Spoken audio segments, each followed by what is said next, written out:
可控核聚变居然被我一个技校生给造了出来，也就是钢铁人的那个托克马克装置，不出意外的惊动了业内所有顶级大佬，这让抛弃我的前女友和他的经纪人都追悔莫及。Oh my god！ 我的上帝！伊克特地下控制室，报告，目标已摧毁。凌晨4点钟，蓝冰伸了伸懒腰，终于做完了。这系统卖的药水果然非同一般啊！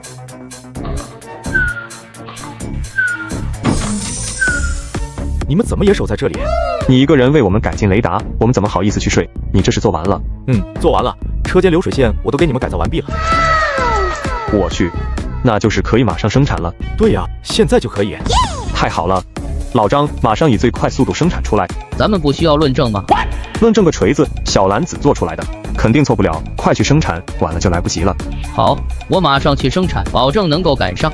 蓝冰看他们神秘兮兮的，也没有去打听，和武静静一起乘坐专机飞回了魔都。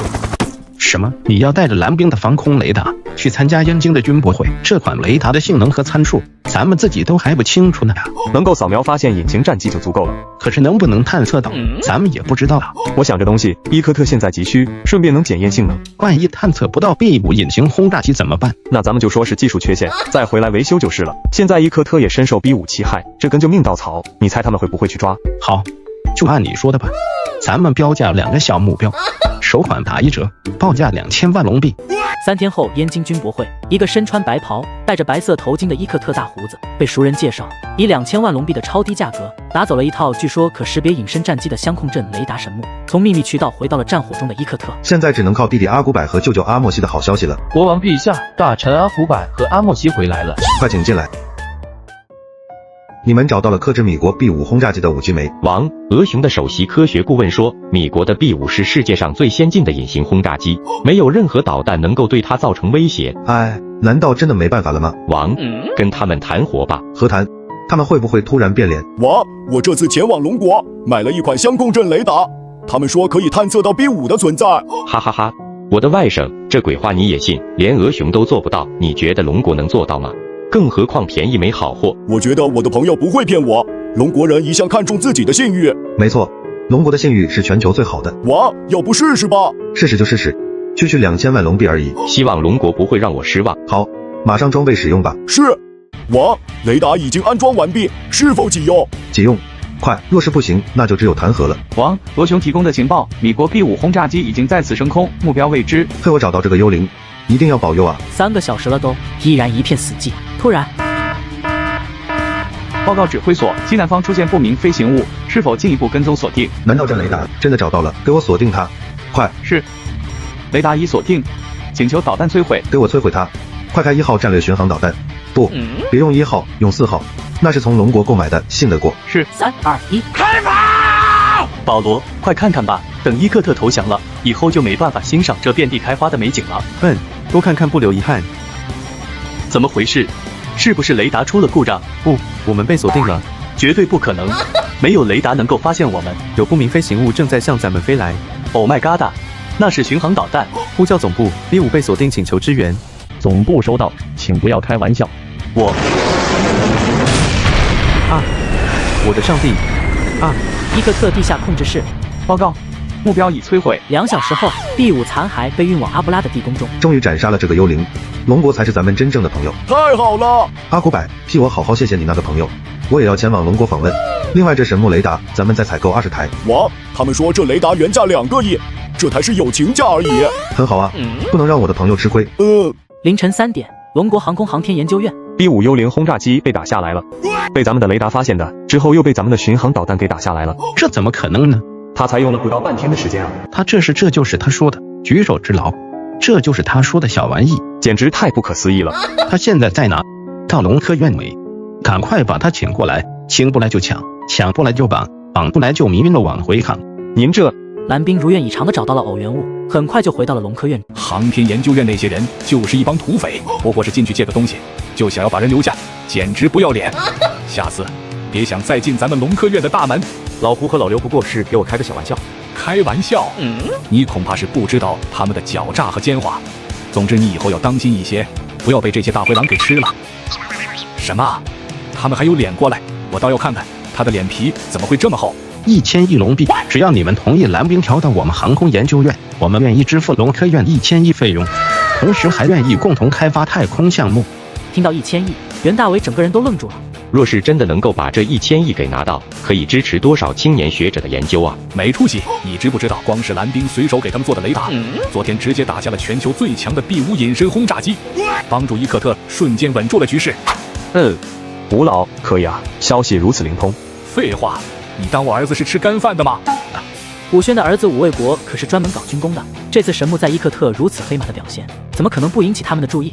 好了，别废话了，明确告诉你们，蓝兵是我们魔都龙科院核能研究院的，你们谁也别想觊觎。想要请他去指导工作，可以呀，每次顾问费暂定1000万。老吴，你就帮帮忙，我们真的急需蓝兵来帮忙提高我们的航天事业。少废话，说的比唱的还好听。当初陆老虎、薛墩子也是这么说的。告诉你，想要把蓝兵调走，没门！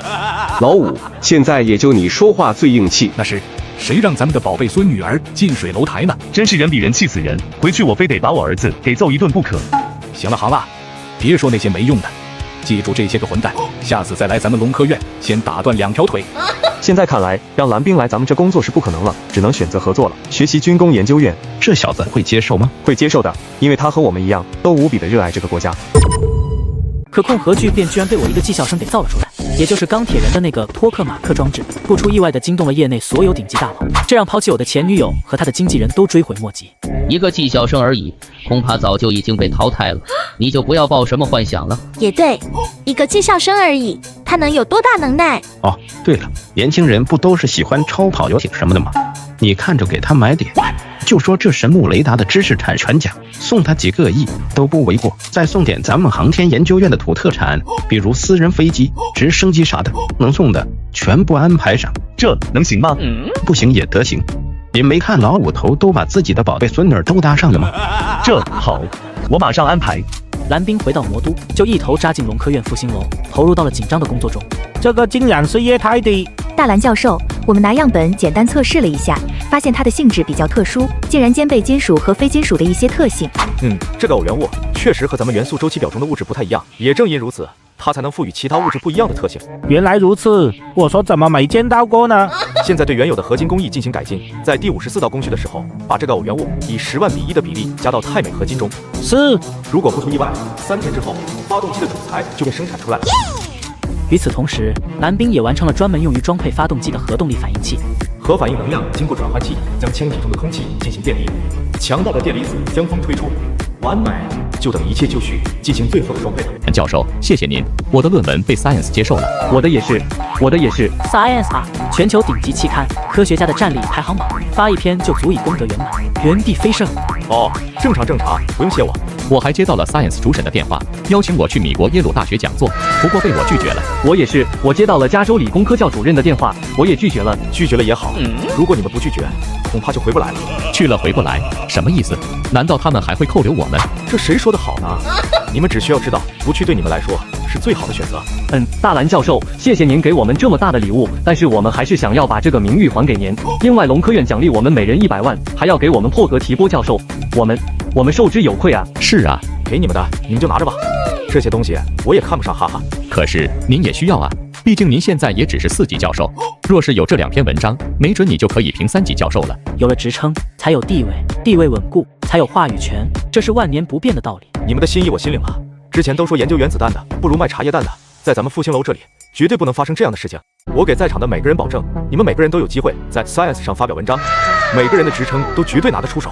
大蓝教授，您竟然把自己的论文交给我们评职称拿奖金？怎么？上次不信，这次信了吧？快干活吧！龙科院龙华大道上，我的天哪！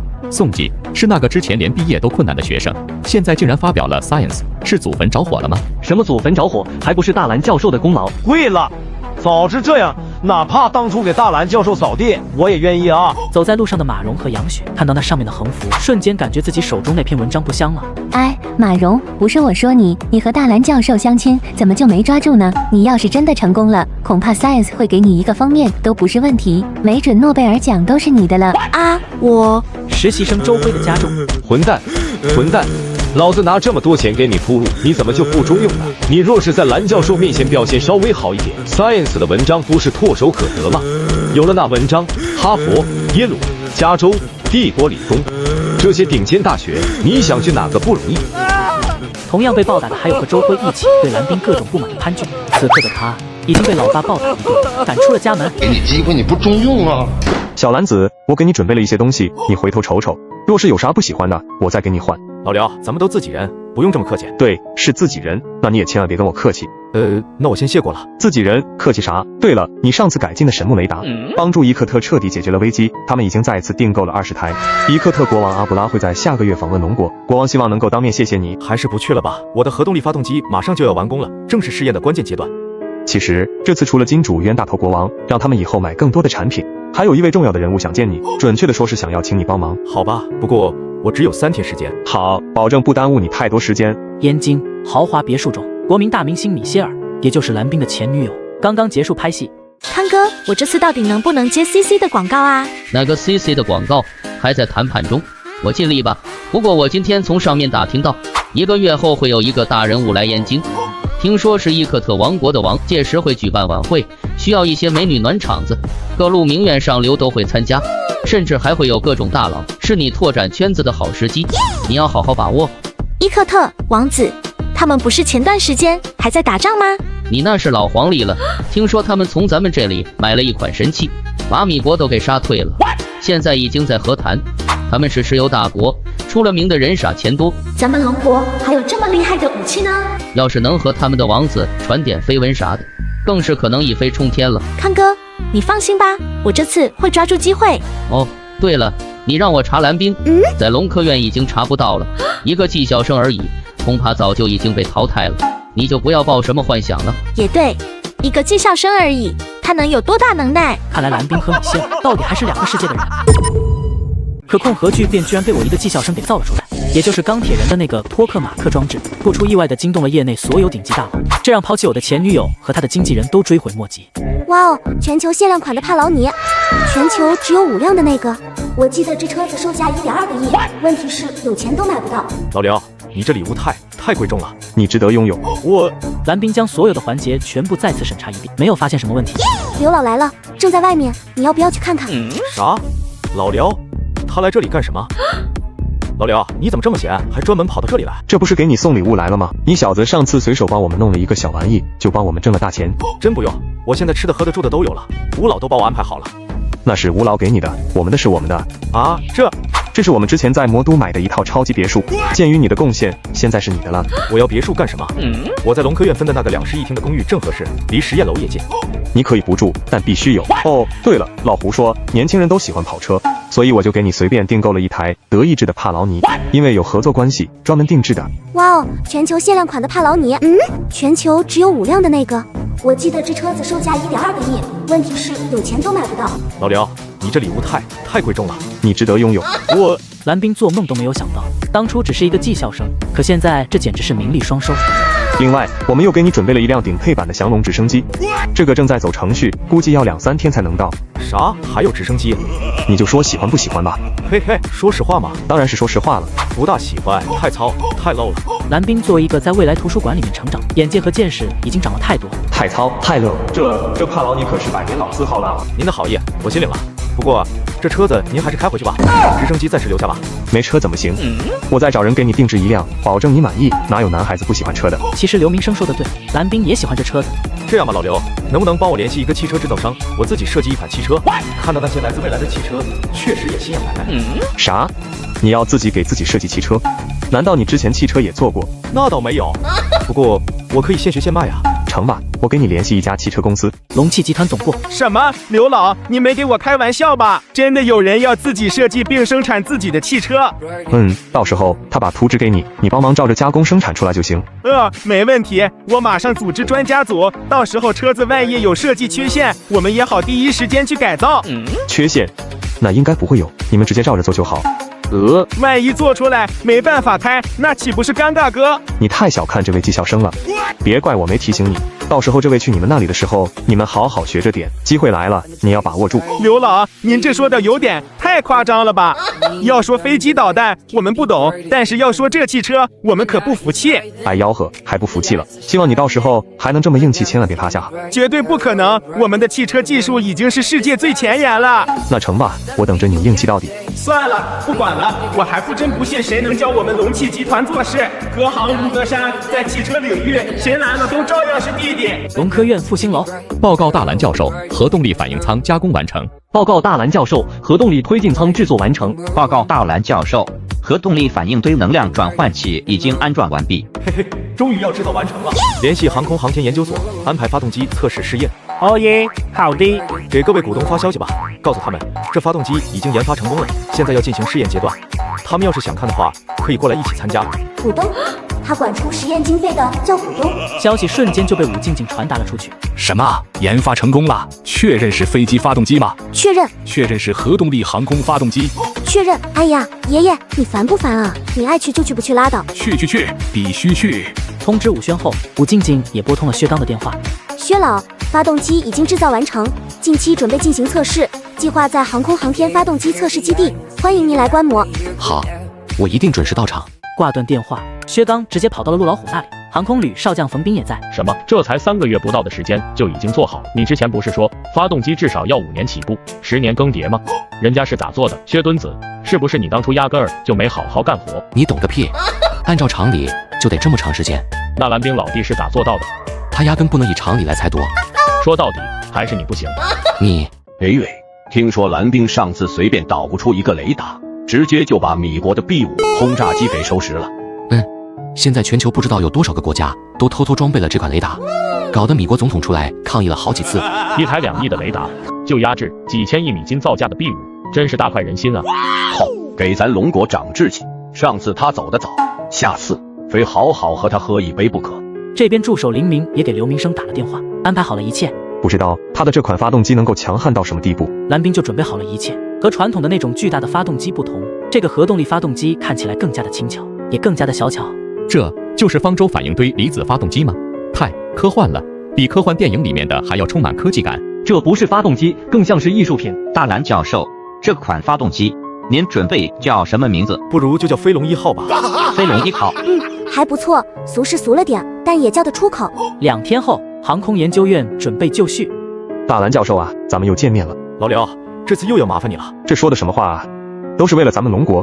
更何况我巴不得天天有这样的麻烦事儿呢。在龙站等警卫人员的护送下，飞龙1号被送到了试验基地。这个就是核动力发动机。他们还从来没有见过这种造型的发动机，太丝滑了，太美了，这就是艺术品。老刘，过奖了呀。我们马上要进行第7代战斗机的研制，不知道这个发动机能否提供足够大的动力。一会儿试试不就知道了，哈哈。听说这个蓝冰可是科学狂人，我感觉肯定能够带来惊喜。听说之前几个重大发明都跟完似的就搞了出来，这次如果成功了，咱们就真的实现弯道超车了。不好，测试仪的房间要塌了！停下，快停下！请求再次终止试验。看着这耗资几千万建造的实验室塌陷，心中自然有些心疼，可是更多的是惊喜。可控核聚变居然被我一个技校生给造了出来，也就是钢铁人的那个托克马克装置，不出意外的惊动了业内所有顶级大佬，这让抛弃我的前女友和他的经纪人都追悔莫及。整个航天研究院都在关注着蓝冰研发的核动力航空发动机，一众大佬全都就位，还有一个穿着军装的男子，正是龙国前科创部一把手，现武器装备部首长涂洪波。希望这次能够成功。就算不成功也没有关系，我们应该给年轻人更多的机会，但是敌人不会给我们很多时间。其实最近已经突破不少了，米国的 U7侦察机还有 B5轰炸机都是世界公认最先进的科技，都被咱们给解决了。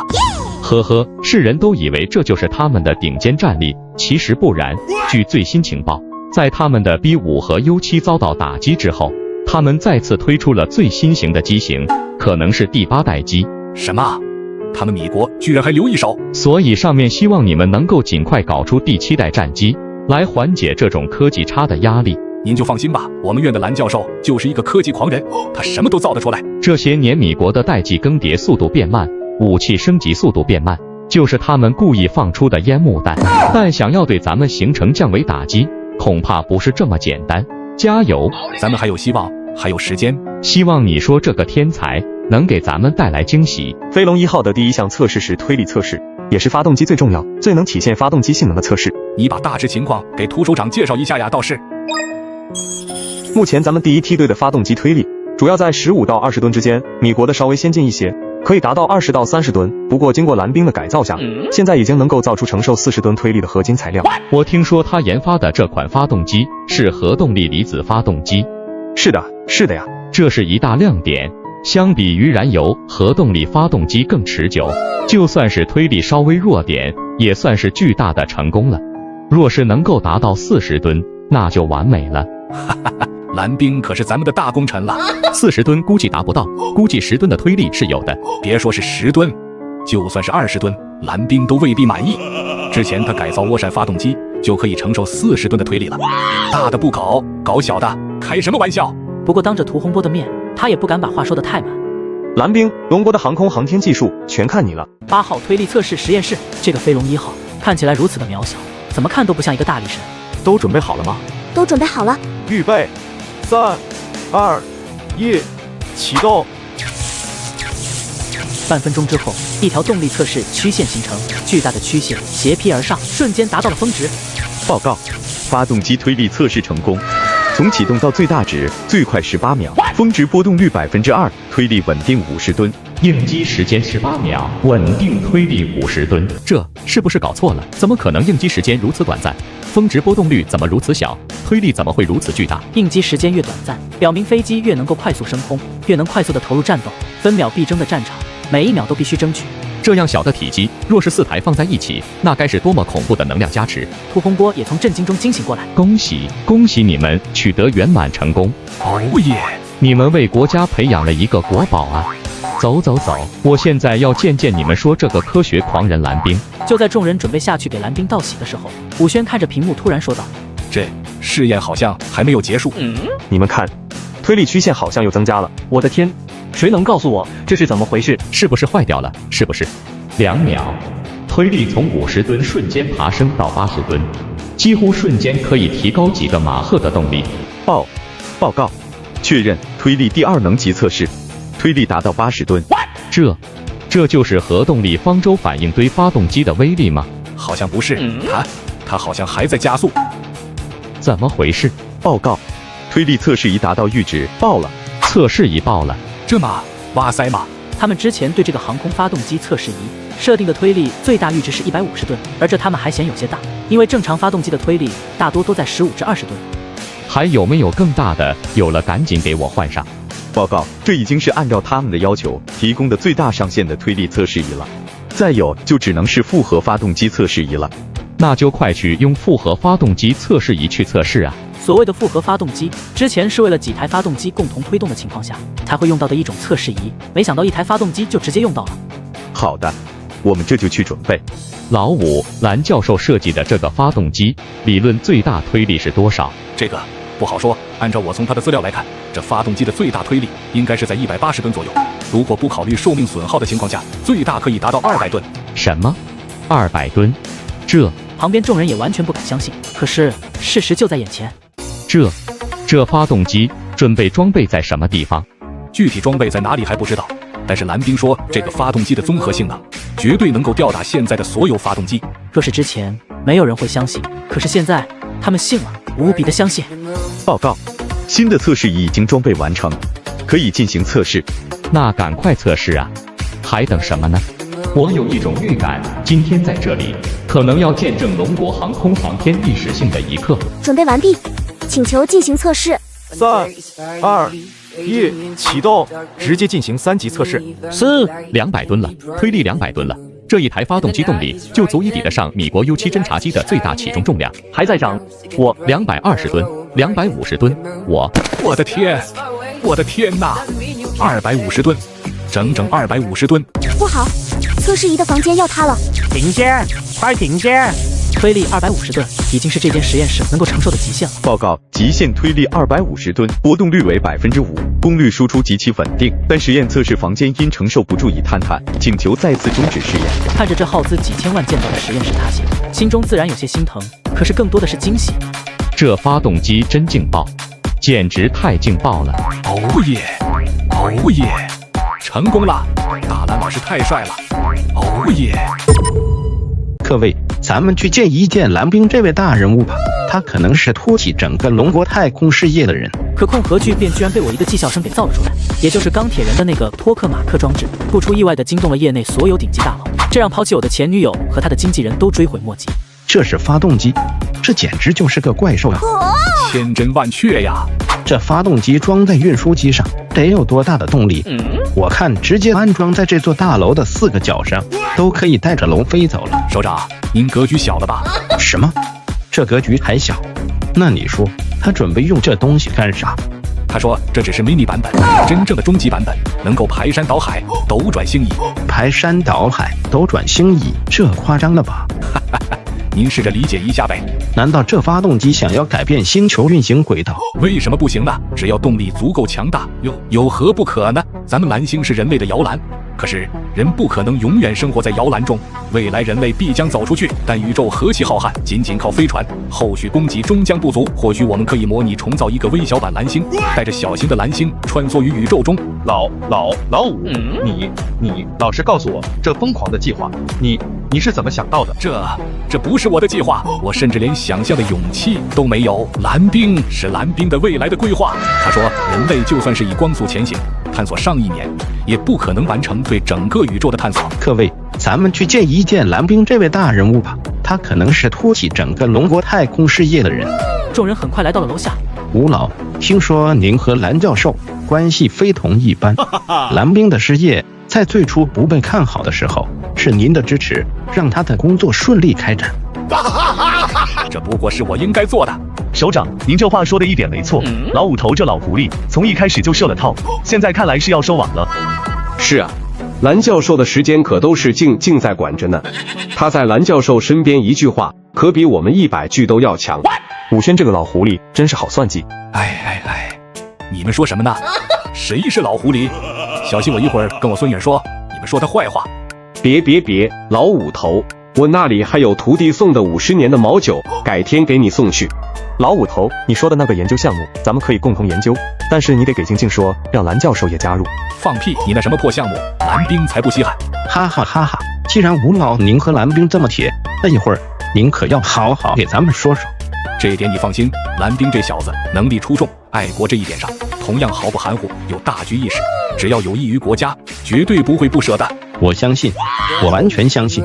很快，众人浩浩荡荡地朝着推力测试室走去。这次的数据虽然达到了想要的效果，但是还需要再次改进，里面的细节处理的还不够完美，严重影响了性能的发挥。但是这个数值已经领先世界最高值了呀！反应舱中的电离效率还是有点低了。吴老，你们什么时候过来的？怎么也不通知我一声？他们已经来了很久了，怕打扰你，所以就一直站在这里等着。你也真是的，怎么能让他们在这里一直站着呢？下次可不许这样。武轩看着自己的宝贝孙女和蓝冰配合得如此默契，不由得挺胸抬头，趾高气昂。啥叫有样？这就是不碍事，我们也正好站着看看。下回您来直接叫我一声就好。我给你介绍一下，这位是来自武装部的首长涂洪波，这次是百忙之中抽出时间，专门过来看你的发动机试验的。小篮子是吧？你可以直接叫我老涂啊。老涂您好，真是英雄出少年啊！小年纪就已经做出了别人穷尽一生都无法达到的地步，令人敬佩。老涂您过奖了，这都是大家通力合作的结果。我在监控室一直查看着这推力测试，这发动机的推力性能，我感觉足以一举超越美国和俄熊，在发动机的制造上再也不用受制于人。谢谢老涂，这发动机还需要改进，还不完美，已经相当不错了。就是这测试是已经坏了，推力测试仪也爆表了。就是嘛，发动机性能已经足够强大了。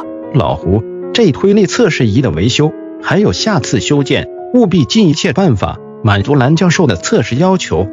所有的费用直接走军部，我给你特批。好嘞，保证不会再掉链子。报告首长，我们军工研究院也有发动机研究部，而且这次是我们军工研究院和龙科院一起合作的项目。我们请求同样修建相应的实验基础。另外，我们希望蓝教授的发动机装配之后，我们军工研究院占第1个名额。还有这事儿？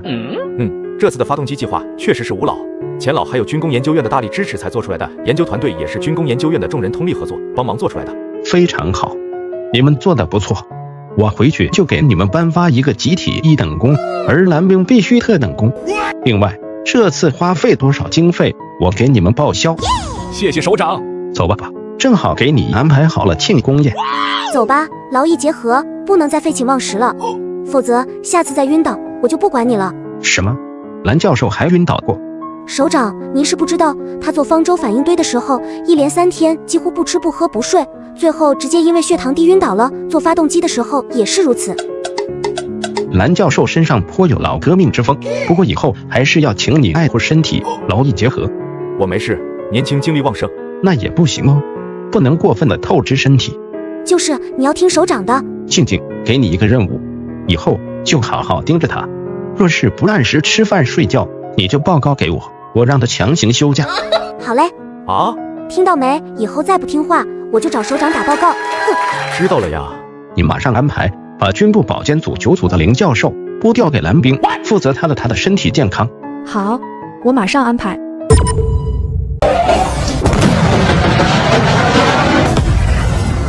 蓝兵虽然是个年轻技校生，但他有一颗强国的心。龙国的军事绝不能让老米和老欧碾压，他要将未来图书馆里的科技在龙国全部实现。哎呦呦，我的老腰啊！随后，众人到达首长给蓝兵安排的庆功宴之中。哇靠，庆功宴居然在航母里，这简直帅呆了！大蓝教授啊，我听老五说你有更宏伟的蓝图，不知道这宏伟的计划准备什么时候开始？还早，虽然这发动机性能还凑合，但是离我的设想还差10万8千里，所以我准备先把它装备到飞机上，发挥点作用。这叫性能还行，先发挥点作用。哦，怎么装备到飞机上呢？因为目前剩下的材料仅仅能够生产2架飞机，而且只能是战斗机。战斗机？如果仅只能生产2架飞机的话，是不是可以用于其他机型的装备，比如运输机、侦察机等等？首长放心，虽然是战斗机，但是综合性能会得到不小的提升。亲，你是这方面的专家，你要是有什么想法，直接告诉他们就可以，我们会全力支持你的研究。谢谢首长，叫我老涂。好，老涂。接着便是觥筹交错，所有人都举杯与蓝兵碰杯。蓝教授，听说你带了1届毕业生，发了3篇 Science， 2篇 Math。给他们稍微弄了一下，主要还是学生们做出来的成果。谦虚的过头了吧？这都是全球顶尖期刊，不是野鸡期刊。蓝教授，不知道您对汽车发动机有没有研究？之前了解过一点，但我感觉汽车发动机未来的出路是新能源发展方向，正好我想给自己做一个车子，准备就用这新能源来代替原来的技术。现在的新能源都有很大的限制，所以我推测10年之内还是燃油车占据主导。李教授，我觉得以现在的技术，完全可以发展新能源，并且替代原有的资源。看来蓝教授在民用涡轮发动机的现状不是特别了解啊。不过这也正常，毕竟隔行如隔山。老李头，一个人的精力总归是有限的，蓝兵做到现在这样子已经很好了，你可别撺掇他去搞什么汽车呀。就算是把汽车做出花来，也比不上战略工程。知道，看把你紧张的。其实还算了，造汽车的事就交给我们这些人吧。等下一代最新款的车出来，我第一个送你。啊！谢谢李老，全球限量5辆的帕劳尼我都不要，我会要你这部车。老五头，你这老狐狸，真是生了个好孙女儿。有本事你们也去生啊！晚会结束，所有人都走了。蓝教授，我还是想要向您了解一下，您所说的那2架战斗机何时能够生产出来？这个还真不好说。都需要准备什么？我需要看看现在的生产技术，评估到底需要多少改造和升级新的战斗机。好，我马上给你送来。其他的呢？暂时没有其他需要。如果有什么需要，随时告诉我，千万不要客气。 3天后，蓝兵结束了发动机性能的测试，而整个测试结果也作为最高机密被封存了起来。蓝兵再次回到了龙科院。这小子好像瘦了啊！你怎么也不看着点？现在不知道珍惜，以后有你哭的时候。爷爷，你说什么呢？再瞎说，我不理你了。现在黑龙1号已经修建的差不多，预计3个月之后建成，应该会有剪彩和完成仪式。你把他的时间给空下来。3个月？他现在这么忙，我不知道他3个月之后是不是有时间。你给他先安排上吧。 就算爷爷求求你了，那好吧，不过不能给他安排太多的工作。嘿，这还没怎么样呢，你就开始胳膊肘往外拐了。你要再说，就不让他去了。好，爷爷错了，爷爷错了。哎，女大不中留啊！我秘书不好了，怎么了？您看看这个，我们拿着蓝教授的数据发了2篇文章，现在被棒子国举报了。他们说我们是剽窃和抄袭，还说他们已经做出了这样的电磁炮武器，要我们龙科院撤稿，并且主动给他们道歉。棒子国，无耻！这数据和他们棒子什么关系？但是他们拿出证据说他们有原始数据。接着，张杰就把照片再次递了过来。无耻，无耻透顶！是哪个家伙这么无耻？偷了数据还敢倒打一耙？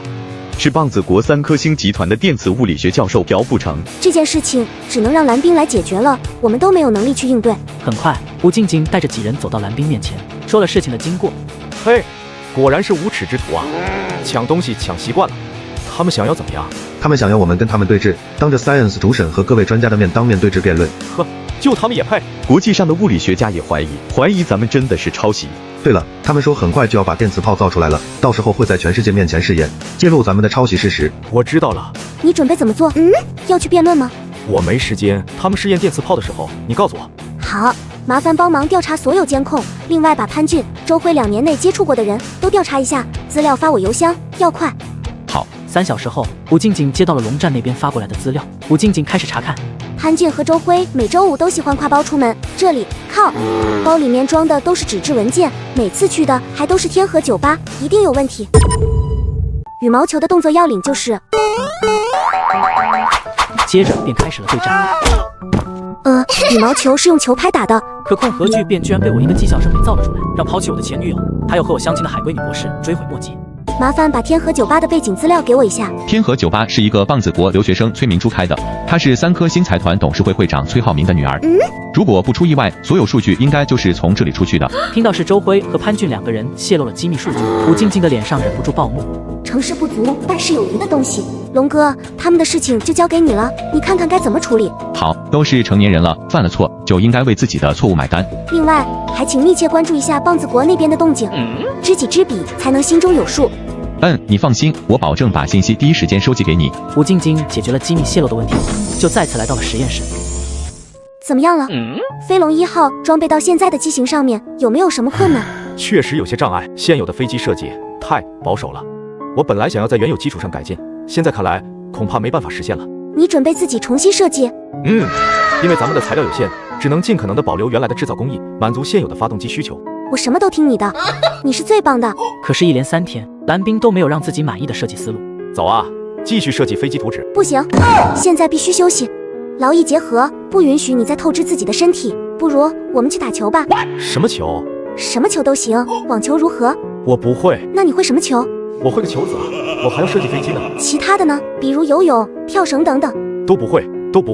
我教你吧，正好旁边有个羽毛球场，要求不高，运动量也还可以。一会儿咱们去7号羽毛球场集合。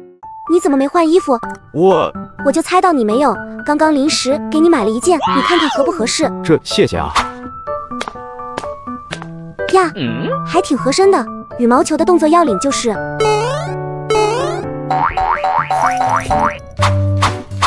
接着便开始了对战。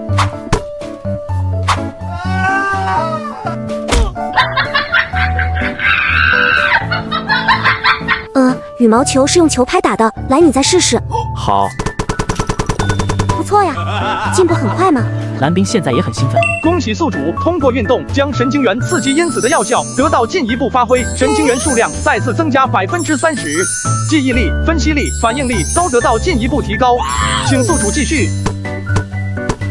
2个小时后，怎么样？是不是打完羽毛球舒服多了？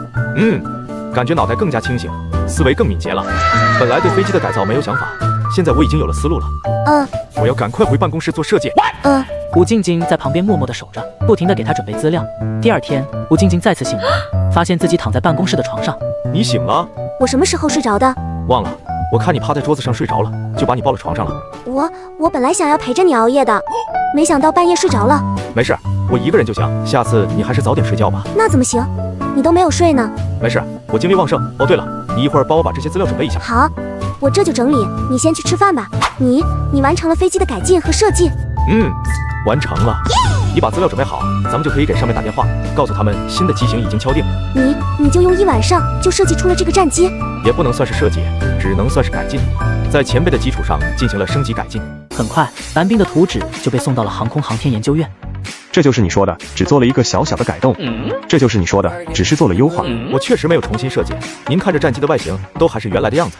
哎呀，秒哉呀！这战机的材料也需要用偶元物，想要做到隐身，将各种能量波都给吸收掉，也还是需要不小的量。那些陨石中的偶元物含量也仅仅够生产2架战机。2架？这飞龙一代的研发总工程师非你莫属了。我可担不起这样的大任，还得是您老亲自主持。这怎么行？您放心，这飞龙一代是根据原来的骁龙6代改进的，整体制造工艺并没有太大的改变。不管怎么说，这总工的名头是你的，我是副总工，小事儿我来解决，大事儿你出面。真的当不起？你若是当不起，就没人当得起。再说，你只需要负责大方向就行，其他的交给我就行。那我就斗胆当一回总工，挂个名头。哦，对了，你上次说想要自己设计制造自己的车子，我已经给你联系了龙汽集团的董事长杨万里，你若是有什么想法，可以和杨万里去谈。好，谢谢老廖。没有男人不爱玩车子的，如果有，那他肯定没玩过。蓝冰完成了飞机设计的消息，很快就传遍了整个研究院。这是最高机密，只有参加这个项目的才可以接触。我们就好奇，他到底做了什么改动？是不是真的能够把他的性能给完美的发挥出来？我只能告诉你们，这款战机一出，绝对能够迅速刷新榜单，必将会成为最为耀眼的明星。你们就拭目以待吧。我给你们个机会，谁愿意参加这个项目？现在提交申请。我参加，我也参加，算我一个。这么好的项目，我岂能错过？现在这蓝冰在咱们研究院的号召力，可一点不比咱们差了呀。是啊，蓝冰现在都快成科学界的网红了。正在蓝冰组建团队时，吴晶晶走了过来，向他汇报棒子国关于那篇电磁衰减论文侵权抄袭的事情。棒子又来叫嚣了，那边准备在3天后进行电磁炮试验，说要用现实结果来给咱们难堪，让咱们在全世界面前丢脸。米国的 Science 主编也发表声明，若棒子国的电磁炮试验成功，就认定咱们是抄袭的，撤销咱们的稿件，同时永不录用咱们的论文。认定咱们是抄袭，直接撤稿，永不录用咱们的文章。呵呵，好大的笑话呀！你之前说他是哪的？棒子国3颗星集团的电磁物理教授朴不成。棒子国3颗星集团朴不成。好，我知道了，3天后找他们算账。一起算账？对呀，一起算账，谁也跑不了。好，我什么都听你的，那就让他们再蹦跶3天。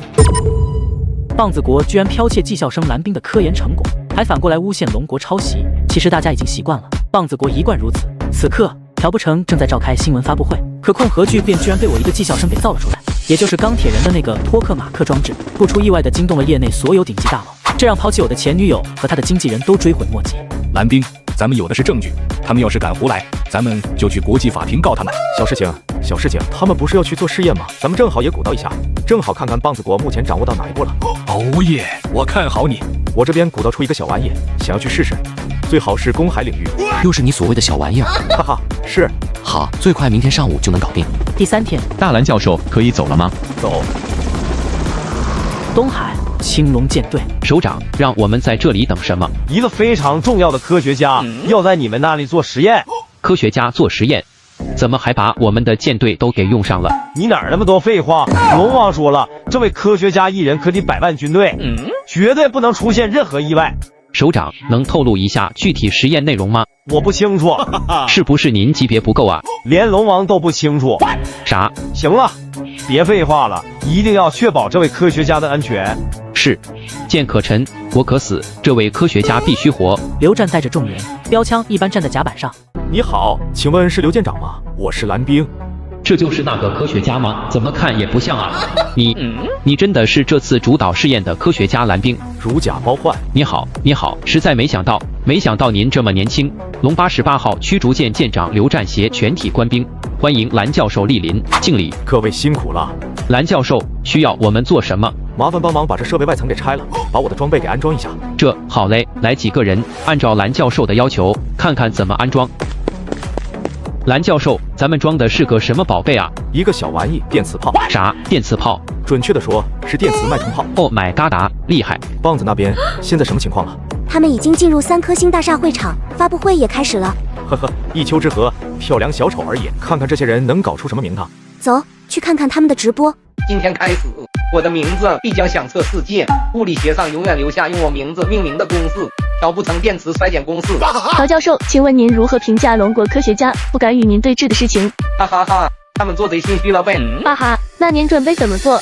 我要他们立刻撤稿，并且在世界各大媒体的头条给我道歉。没错，剽窃太可耻了，必须道歉。可耻的龙国，剽窃我们的粽子，剽窃我们的端午，剽窃我们的泡菜，现在还要剽窃我的电磁学成果，可耻！让他们道歉。下面我就给你们看下电磁炮的威力。我宣布启动。看，8号卫星已经捕捉到了它的画面，测速仪显示它此刻的速度达到了6万米每秒。我的天，这就是电磁炮吗？太厉害了！现在你们看到的电磁炮了吧？这就叫事实胜于雄辩。朴教授有龙国的电磁衰减的幕后指导老师，想要给你通话。现在才想到求我，不觉得太晚了吗？让你们抄作业，你们都抄不好，就做出这么一个3流的电磁炮吗？看好了，一会儿好好感受一下那电磁衰减理论的终极威力。有本事就过来辩论对峙，只会躲在后面不敢露头。辩论、对峙，你配吗？你想用实物来证明，正好我也有些小成果，可以给你们试试。果然龙国的盗版能力是最强的，有的话就拿出来，打开摄像头让我看看。想看？你不配，不过很快你就能亲自感受到。切，故弄玄虚，龙国就是喜欢吹牛逼，说大话。突然，直播画面直接停掉了，信号怎么中断了？老板，不好了，咱们的8号卫星突然受到不明辐射干扰，彻底失联了。失联了？刚刚不是还好好的？就是突然之间失联的，备用线路也已经全部中断。查，尽快查。会长，不好了，咱们的8号卫星它报废了。什么？你再说一遍。真的是报废了，这是刚刚从航天部门传来的信息，电子元件多处被烧毁，这一切代表这颗卫星废了。原因呢？我们怀疑是受到了太阳爆发的强辐射电磁流干扰的。赶快给我调用别的卫星，无论如何也要把今天的直播完成，保证3颗星集团的形象。是，再次调用其他轨道的卫星进行信号传输，几分钟之后，信号再次恢复。不好意思各位，刚刚出现了一个小插曲，我劝你们龙国最好立刻道歉，否则我要彻底封杀你们。还真是顽固不化，我也给你们一个机会，立刻承认自己的剽窃行为，然后跪下给自己3个嘴巴子，否则我可不敢保证刚刚的事情是否会再次发生。刚刚什么事情？我警告卑鄙的龙国人，你们必将嘟嘟嘟嘟。会长，不好了，咱们的卫星又坏了。啥？给我说清楚点。可能再次遇到了太阳磁暴，9号卫星也没了。你确定这次也是太阳磁暴吗？数据上应该是，不过具体原因还要进一步查看。马上调集第10卫星。是，很快，视频再次接通。考虑的如何？要不要再掉下来一个？你在说什么？今天你就等着被永久逐出科研圈子吧！哈哈哈，看来我再给你弄几颗下来，你才会老实点啊！说，又有什么事儿？会长，咱们的星链卫星第4、第6、第13也都废了。目前咱们多地的通讯已经完全中断了。什么？你再说一遍。会长，你醒醒！会长，您怎么样？李俊义没有搭理他，眼睛盯着面前的电视转播。刚刚的礼物可还满意？一个一个来没意思，一下子来3个，是不是更刺激？你们的机会不多了，再给你们2分钟时间道歉。如果再把握不好，我看接下来是不是来个5星连珠？东海龙88号驱逐舰上，蓝教授，您的这仪器是不是有什么问题？为什么一点反应都没有？刚刚他们看到蓝兵拉开这电磁脉冲炮，朝天放了3炮。别急，让子弹飞一会儿。卑鄙胆怯的龙国人，是不是敢抄袭？不敢承认，有种站出来！赶快给老子把嘴闭上！回去告诉你们杂志社还有主审，以后我龙科院复兴楼的文章一篇都不会发表在 Nature 和 Science 上，因为你们不配。 Shit！ 生死看淡，不服就干，怕个锤子！可控核聚变居然被我一个技校生给造了出来，也就是钢铁人的那个托克马克装置，不出意外的惊动了业内所有顶级大佬，这让抛弃我的前女友和他的经纪人都追悔莫及。会长，我是调不成啊，您怎么了？调不成，老子打的就是你，你让老子损失了5颗卫星，整整5颗，老子辛辛苦苦构建的3颗星星链，被你这混蛋给毁了啊！龙88驱逐舰上发生了什么？这个老东西怎么就挨打了？大蓝教授，您到底做了什么？蓝兵没有回答刘战等人的话。静静，再给他们放2炮。别放了，求求你，我们错了，我们真的知道错了，都是这个混蛋抄袭，是他抄袭了你们的东西，还倒打一耙，让我去支持他，不但害了你，也害我了我。老板怎么突然就把自己给出卖了？我保证会给您道歉，并在各大网站、各大平台澄清道歉。这电磁衰减理论是你们发现的，他朴不成是小偷。在场所有人全部都愣住，都是他搞的鬼。说你是怎么剽窃龙国的成果，又是怎么一步步骗我们给你投资，让你搞这个电磁炮的？到底发生了什么？老板，你告诉我，也好让我死个明白。你还有脸问我发生了什么？是不是你和他们做了什么交易？混账东西！都到这个时候了，你还在这里给我装？你说这些资料你从哪里来的？别以为我不知道你和崔浩民的交易，跪下道歉，必须跪下道歉。老板，您不能这么对我，您当初可是……混账，还敢胡言乱语！赶快给我如实回答！都怪我太利欲熏心，利用崔明珠，利用龙国留学生窃取了龙科院的成果，我有罪，我不该这样。真是混账东西！我现在代表3颗星集团对被盗窃的论文发表者做出道歉，同时以我个人名义赔偿500万美金，另外会在各大媒体上做出澄清。对不起。我们现在核实确认，那篇关于电磁衰减的文章是出自龙国，并没有剽窃嫌疑，还请以后继续多多投稿。回去告诉你们杂志社，还有主审，以后我龙科院复兴楼的文章一篇都不会发表在 Nature 和 Science 上，因为你们不配。Shit， 他想要与整个西方文明隔绝吗？龙国人，我现在再给你一次机会，马上道歉，我可以当作你没有说过。我说你们不配，听清了吗？好，你最好记清楚自己的话，我会和你的领导好好谈谈。那我等着你喽。龙国88号驱逐舰上，大蓝教授，你有种！老刘，我佩服你。生死看淡，不服就干，怕个锤子！大蓝教授，现在整个学术权威和标准都还在欧美西方，若是您真的断绝了和 Science 和 Nature 的往来，只怕会遭到整个西方的孤立，甚至连国内的一些科学家也，这对您以后的发展很不利。放心，我自有分寸，以后咱们所有文章都在自己的杂志上发表，只怕这样就失去了跟他们交流的机会了。放心，到时候他们会求着和咱们交流。我支持你，回去我就给你筹办报刊的事情，我什么都听你的。还是静静最懂我。我是88号驱逐舰舰长刘战，请指示。我是航母总司令周正浩。你们刚刚做了什么？为什么在30海里以内的米国舰艇和航母突然集体后撤？这唯一的解释可能是蓝教授在试验的武器对他们起到了强大的震慑作用，他们直接被吓跑了。具体做了什么实验，能把米海军吓退？具体真不清楚。蓝教授说那东西是电磁脉冲炮，还别说，那玩意也太厉害了，朝天开了几炮。棒子国3颗星集团的会长李俊义直接跪地求原谅。朝天开了几炮？对，具体在打啥我也没看到，甚至都没有看到实物的炮弹，只看到一节光柱飞天而去。其实就是利用强大的电磁干扰，将棒子卫星里面的元器件彻底损坏。虽然那些卫星还在轨道上，但已经完全损坏了。米国那边应该也同样的侦测到了，所以他们不跑还等什么？什么？真的是被吓跑了？听到这话，航母总司令周正浩的心中心潮澎湃，激动不已。终于明白驱逐舰可以沉，蓝教授不能出现意外了。仅仅是蓝教授一个小武器，就把米国吓得抱头鼠窜，真乃国师也。大蓝教授，您的这个武器能不能送给我？这东西也就是打一个措手不及。现在米国已经探查到了它的存在，回去之后肯定在加紧研究应对策略，所以你们留下也没什么用。真想要的话，我回去再改进一下电磁波段频率，到时候就会拥有更大的威慑力。行，我等着蓝教授的好消息。太平洋某海域，米国第9舰队司令坐在作战室中。这是我执掌第9舰队以来的第一次逃跑，是我一生的耻辱。索拉，你若是不给我一个合理的解释，我保证你见不到今晚的月亮。我们刚刚从棒子国获悉，3颗星集团5颗卫星被摧毁，疑似电磁武器。那又如何？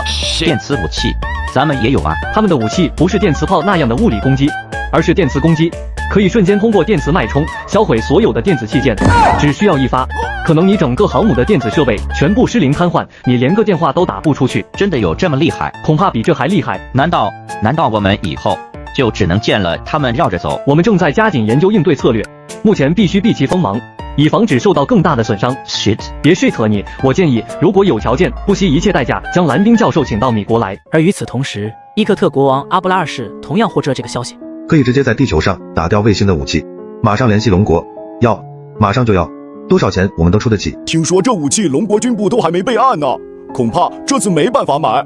不过我听外界说，这件武器和上次研发出神木雷达的是同一个人。什么？同一个人？赶快联系！我们这次过去一定要拜访一下这位伟大的科学家，他也是我们伟大的恩人。拜访一定是要拜访的，咱们要准备一些见面礼，用咱们最为朴素的方式来表达咱们的敬意吧。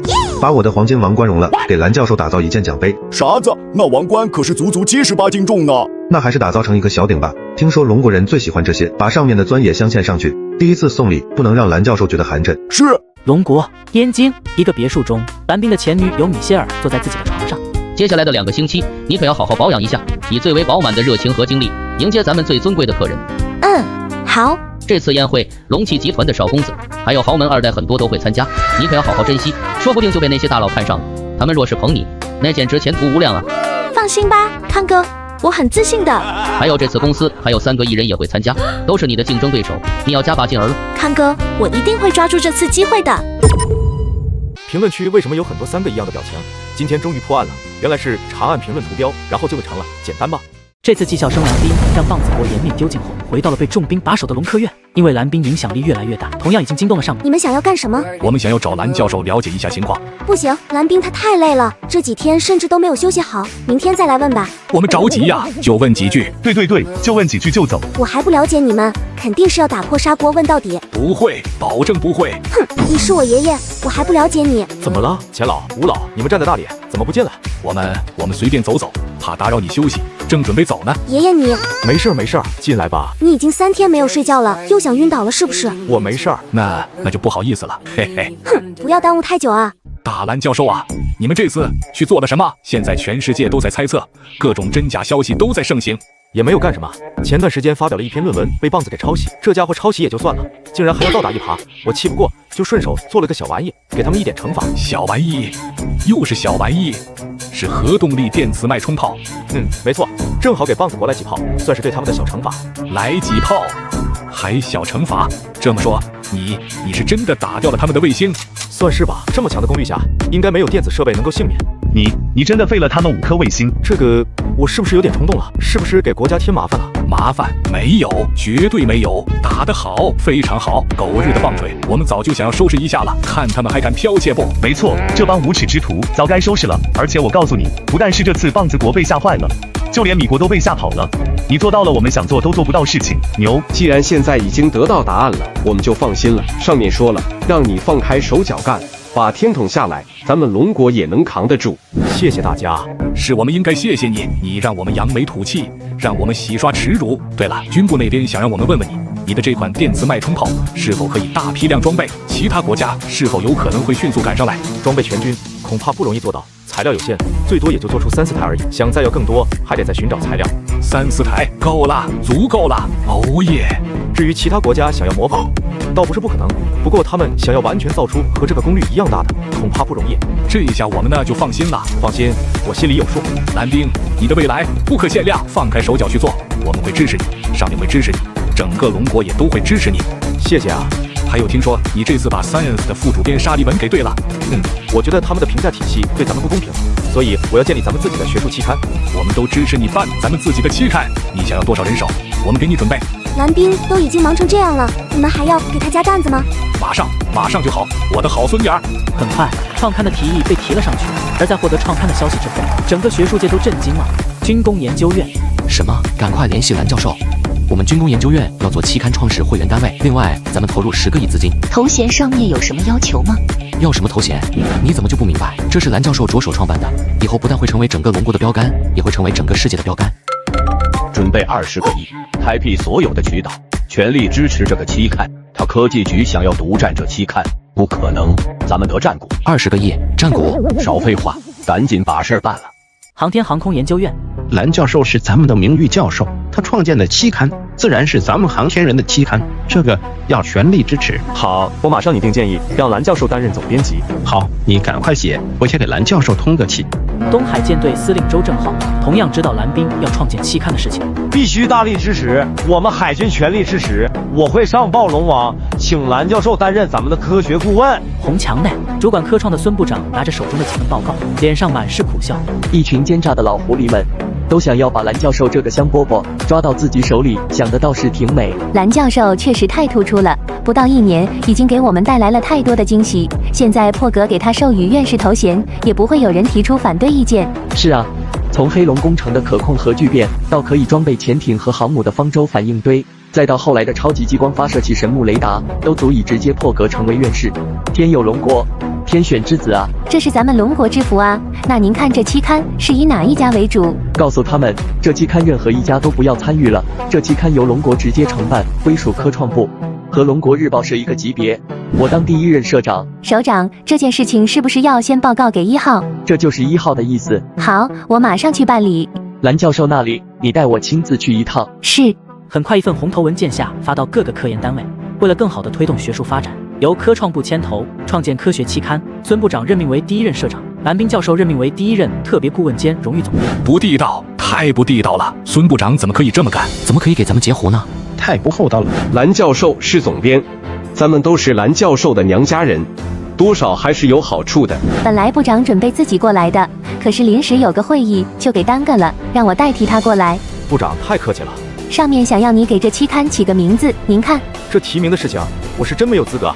我才疏学浅，前面有各位老师、各位前辈呢。有才谦虚，这真的才只有20岁。孙部长打来的。孙部，您好。你好啊，蓝教授提名的事儿，还请您不要再推辞，这是1号的意思。啥？1号让我转达给您一句话：国士无双，我必以国士代之。蓝教授，你是龙国的骄傲，我代表龙国人感谢你，感谢你为国家做出的贡献。放手去做，龙国是你坚强的后盾。谢谢孙部，请您转告他老人家，有我蓝冰在，绝不允许任何宵小恶我龙侯。好，有志气。不如叫龙星如何？龙星。众人沉吟，品读着这名字的意味。蓝教授，那就这么定了。你作为特别顾问和荣誉总编，第1篇文章由你来发表，第1期的内容也都由你来选定和审核。放心，一定不辱使命。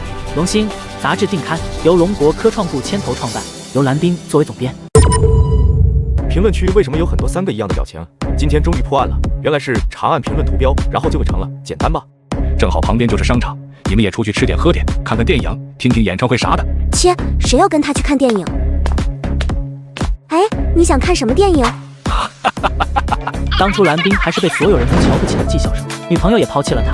之后蓝冰研发出核物理可控核聚变之后，通过未来图书馆的科技引发不可收拾，雷达、电磁脉冲等等远超于当前科技的产物都被他给造了出来，还成立了属于龙国自己的重量级科技期刊《龙星》杂志。狂妄的龙国小子，必须让他知道谁才是这个世界的主宰，谁才代表真理。这一纸声明发出，就等于是在学术界下发了国际封杀令。呵呵，想要把咱们彻底扼杀在摇篮中，想要把咱们彻底孤立起来。那些科学研究很多都是大财团、大的企业在投资，现在咱们突然要去搅局，要另立山头，等于是想要把科学重心转移，打破现有的学术格局。他们怎么可能会同意？我只是没有想到他们竟然会如此狭隘。不过你也不用担心，至少咱们龙国会全力支持你，整个龙科院、军工研究院、航空航天研究院都会支持你。那就只能一力降十会了。你想怎么做？他们不承认，那就逼迫着他们承认。很快蓝冰那里就汇聚了将近300-400篇文章，保留这3篇，剩下的全部退了吧。这过高率还不到1%啊！蓝冰怎么样了？不太好，很多研究看起来很不错，其实是走入了误区，有些更是生拉硬套，还有些是误打误撞。那你现在选择了几篇？除了我自己这1篇，另外又选择了3篇比较好的文章。本来还想要再选择几篇，可是实在是找不到更好的，第1期就发4篇文章算了。什么？只发表4篇？哪有这么办期刊的？开张就发4篇，是不是有些少了？是啊，你要好好考虑一下，这次可是老首长给你背书，动员全国才有这么多的成果，下次可就没有这么好的运气了。宁缺毋滥，这是咱们的标准，如果没有达到标准的稿件，我宁愿他停刊。好吧，那就听你的，咱们宁缺毋滥。不过因为大家都是一腔热情过来的，所以你在拒绝的时候，尽量给人一个合理的理由，或者一些建议什么的，让人心服口服，不然……好吧，若是有些价值的，我就给回复一下；若是没有丝毫价值的，我就直接退稿。对了，之前说你也要发表1篇文章，你的文章准备好了吗？准备好了。哦，拿出来给我们瞅瞅。好，稍等一下，我让静静把文章拿过来。不一会儿，武静静就拿着一沓 A4 纸走了过来。这是你的文章？你这是不是论文？都快赶上专注了。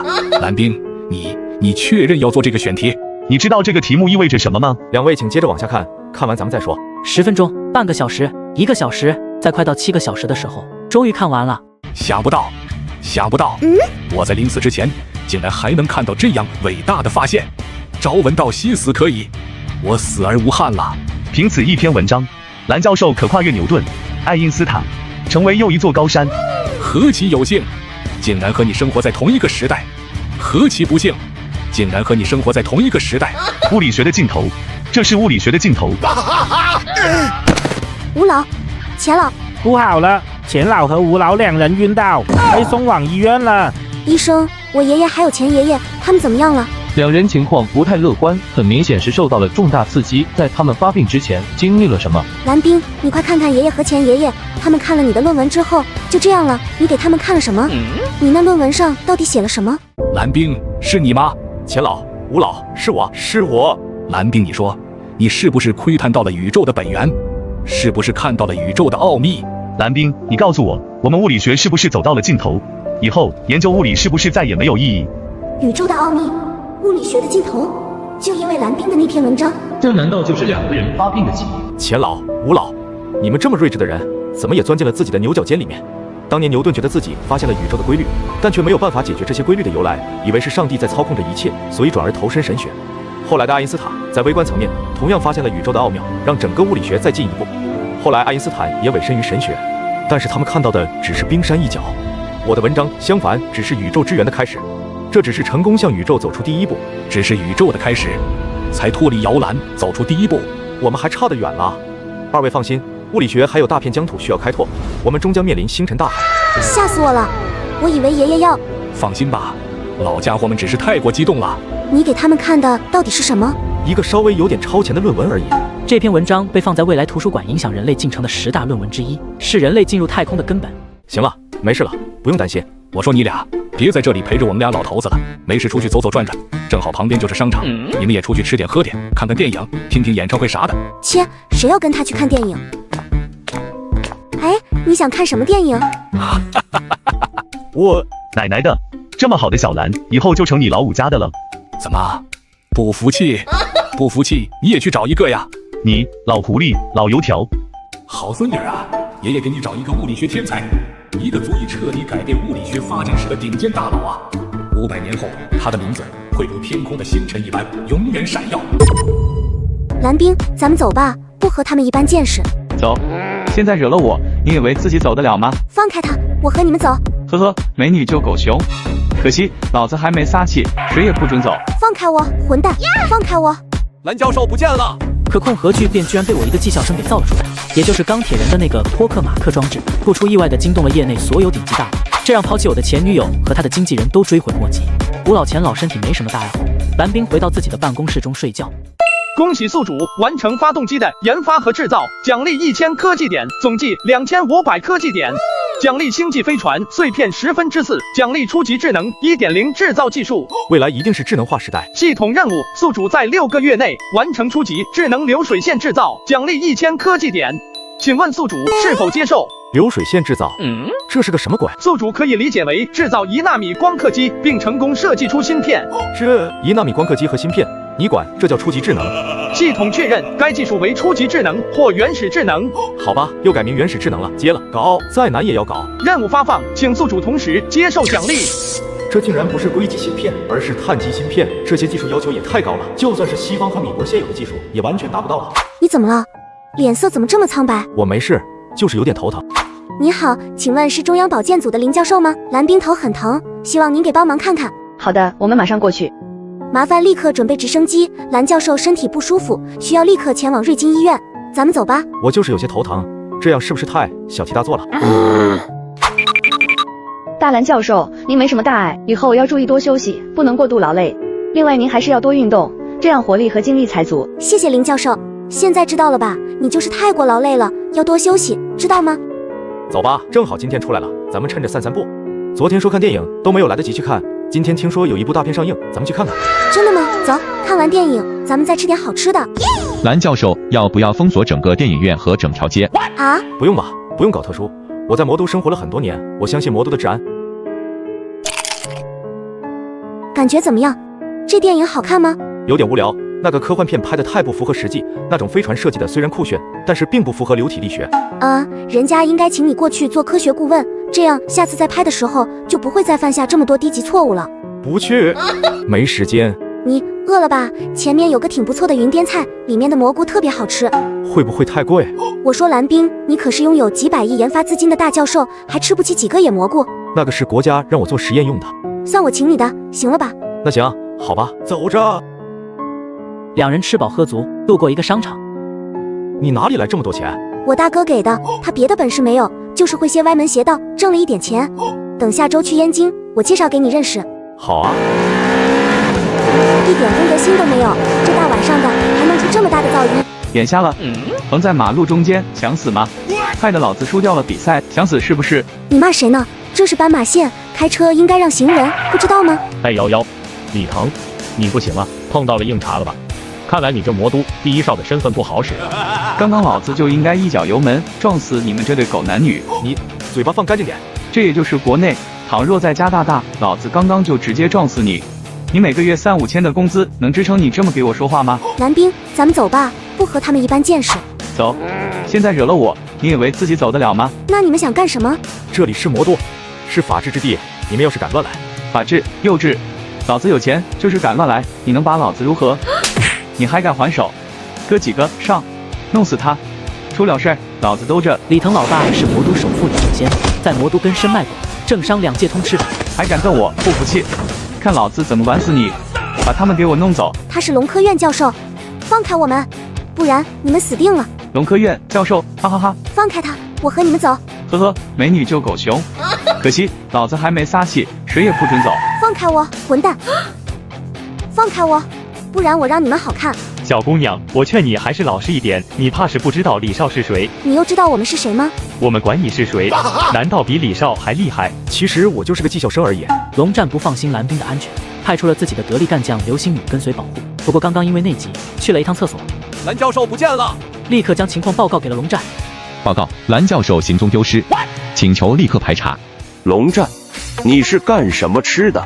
蓝教授有个3长2短，你死100次都不足以顶罪。我立刻调查所有监控，协调武装部飞虎队，听候差遣。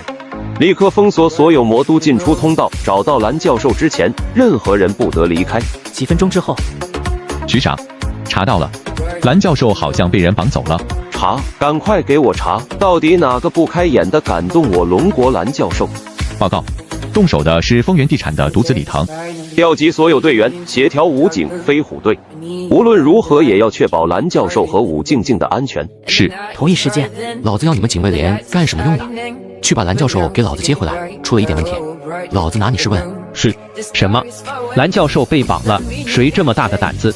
立刻召集魔都的陆战队员，不惜一切代价，务必给我把蓝教授救回来。是。综合区上河清苑别墅，怎么回事？直升机4架，直升机有4架。